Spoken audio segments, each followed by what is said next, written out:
Vector में आपका स्वागत है।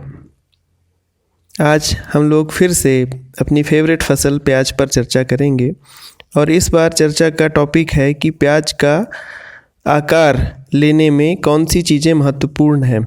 हम क्या करें कि प्याज अच्छे से अच्छा आकार ले, उसका वज़न बढ़े और पैदावार अच्छी आए। तो आइए शुरू करते हैं कि प्याज का आकार लेने के लिए कौन सी चीज़ें सबसे ज़्यादा महत्वपूर्ण हैं। आपको पता ही होगा कि प्याज में सबसे ज़्यादा मात्रा पानी की होती है। अगर हम 1 किलो प्याज लेते हैं तो उसमें 890 ग्राम पानी होता है, यानी सबसे महत्वपूर्ण चीज़ पानी है। तो प्याज की फसल में पानी की कमी नहीं होने दें। और यह है गोल्डन रूल है कि आप जितने एरिया में लगातार पानी दे सकें उतने एरिया में ही प्याज लगानी चाहिए। अगर आपने पानी देने की क्षमता से ज़्यादा प्याज लगा रखा है तो आपकी पूरी फसल की पैदावार प्रभावित होगी इससे।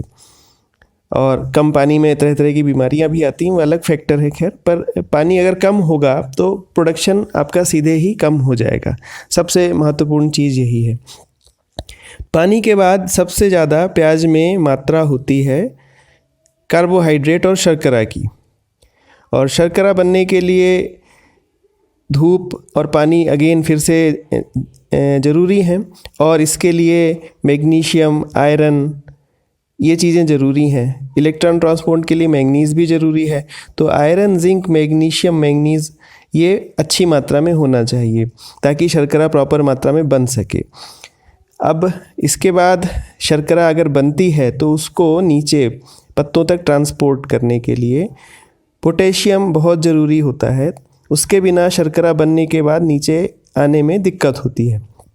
तो पोटेशियम की पर्याप्त मात्रा पौधे में होनी चाहिए। 1 किलो प्याज में लगभग 1.5 ग्राम के आसपास पोटेशियम होता है, जिसकी तुलना अगर हम 0,050 से करें तो ये 3 ग्राम 0,050 1 किलो प्याज में जो पोटेशियम होता है उसकी पूर्ति करता है। तो ये दोनों चीज़ें हुई। अभी अपन ने देखा कि सबसे ज़रूरी चीज़ है पानी, उसके बाद ज़रूरी चीज़ है शर्करा और निर्माण और उसका ट्रांसपोर्ट। तीसरी सबसे बड़ी ज़रूरी चीज़ है प्याज के लिए नाइट्रोजन। प्याज में 1 किलो प्याज में लगभग 11 ग्राम प्रोटीन होता है और प्याज नाइट्रेट आयंस को स्टोर भी करता है। तो सही समय में, सही उम्र में, मतलब शुरुआत में नहीं, एक बार पौधा जम जाए, लगभग 1 महीने का हो जाए, उसके बाद इसे पर्याप्त मात्रा में नाइट्रोजन अमोनिकल फॉर्म में और नाइट्रेट फॉर्म में ज़रूर दिया जाना चाहिए। इसी समय इसे इसकी सूक्ष्म तत्वों की पूर्ति भी की जानी चाहिए। अब जो पोषक तत्व हम दे रहे हैं उसके अनुपात में प्रोडक्शन आएगा, ये थंब रूल है। पर अगर कई बार जैसे अभी हो रहा है कि पोटाश की उपलब्धता नहीं हो पा रही है। पोटाश आपने देखा ज़रूरी है शुगर ट्रांसपोर्ट के लिए, और शुगर ट्रांसपोर्ट नहीं होगा तो पौधे का कंद जो है साइज़ प्रॉपर नहीं होगा।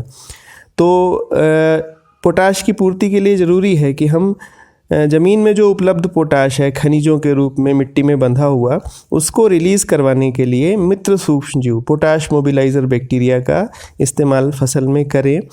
लगभग 1 महीने की प्याज में इसका इस्तेमाल आप कर सकते हैं और 90 दिन तक की या 100 दिन तक की प्याज में भी आप इसे डाल सकते हैं। अच्छी गुणवत्ता का होगा तो 100 दिन में भी ये रिज़ल्ट देता है। तो हमें पोटाश मोबिलाइज़र सूक्ष्म जीवों का इस्तेमाल करें ताकि प्याज का साइज़ अच्छा बने। अब एक और ज़रूरी चीज़ है कि क्या कैल्शियम नाइट्रेट का इस्तेमाल करना चाहिए या पोटेशियम नाइट्रेट का इस्तेमाल करना चाहिए। तो नाइट्रोजन की पूर्ति के लिए हम DAP का और कैल्शियम नाइट्रेट का इस्तेमाल कर सकते हैं, लेकिन पोटेशियम नाइट्रेट में पोटाश और नाइट्रोजन दोनों साथ में होती है, इसलिए यह एक बेहतर विकल्प हो सकता है। अत्यधिक नाइट्रोजन से बचना चाहिए और हमेशा ही बैलेंस में डालना चाहिए और पानी की कमी नहीं होने देना चाहिए। तो ये सारी चीज़ें मिलके प्याज का आकार अच्छा ले आती हैं। अब अगर रंग भी अच्छा चाहिए तो हम सूक्ष्म पोषक तत्व डालते हैं, तो पौधे की जैविक क्रियाएं बहुत आसानी से, बहुत सुगमता से चलती हैं, आसानी से साइज़ लेता है, बीमारियां कम आती हैं और रंग बहुत सुंदर आता है। तो सूक्ष्म पोषक तत्वों के नाम भी मैं फिर से दोहरा देता हूँ: iron, zinc, magnesium, manganese, boron और सल्फ़र। सल्फ़र भी लगभग 2-1 किलो बीघे का पर्याप्त है। अगर आप गोबर खाद डाल रहे हैं 1 ट्रॉली तो उसमें भी सल्फ़र काफ़ी मात्रा में उपलब्ध होता है, तो हमें बहुत ज़्यादा फ़िक्र नहीं करनी है सल्फ़र की। 2-1 किलो पर्याप्त है। डस्ट या ग्रेनुलर फॉर्म में आप सल्फ़र इस्तेमाल कर सकते हैं। दूसरा जो आप सूक्ष्म पोषक तत्व तो इस्तेमाल करते हैं जैसे मैग्नीशियम सल्फ़ेट, तो इसमें सल्फ़र साथ में जुड़ा हुआ रहता ही है। इनका एक हिस्सा सल्फ़र से बनता है। फेरस सल्फ़ेट हो भले, जिंक सल्फ़ेट हो भले, मैग्नीशियम सल्फ़ेट हो, इसमें सल्फ़र की मात्रा होती ही है। तो सल्फ़र की अलग से फ़िक्र नहीं करनी। अब हम फिर वापस एक बार पोटाश की तरफ चलते हैं कि पोटाश अगर खाद में नहीं है और मिट्टी में उपलब्ध है तो ही सूक्ष्म जीव, मित्र सूक्ष्म जीव उसमें मदद कर सकते हैं। अगर मिट्टी में भी उपलब्ध नहीं है तो मित्र सूक्ष्म जीव कार्य नहीं कर सकते। मतलब वो पोटाश है ही नहीं ज़मीन में तो क्या घुलनशील करेगा। तो एक हिस्सा हमेशा खाद के रूप में अपने को ज़मीन में देना चाहिए, क्योंकि 1 किलो प्याज के साथ में हम लोग लगभग 3 ग्राम 0050 के बराबर पोटेशियम ज़मीन से हटा लेंगे। इसमें पत्तियों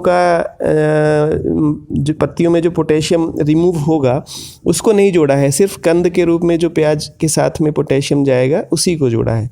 तो आप समझिए, अब अगर आपका 200 कट्टे प्याज निकला है तो 50 किलो की भर्ती हुई, तो लगभग ये कितना हो गया, 200 का अगर हम गुणा करें 200 कट्टे का, और इसमें 50 किलो हर एक का वज़न है, तो लगभग 10 टन माल हुआ, 10,000 किलो। और हर किलो के पीछे अगर हम इसको 3 ग्राम 0050 की बात करें तो 30,000 ग्राम लगभग 30 किलो 0050 के बराबर पोटेशियम इसने ज़मीन से खींच लिया है। तो क्या हम 30 किलो 0050 डालने की क्षमता रखते हैं खेत में? शायद नहीं रखते।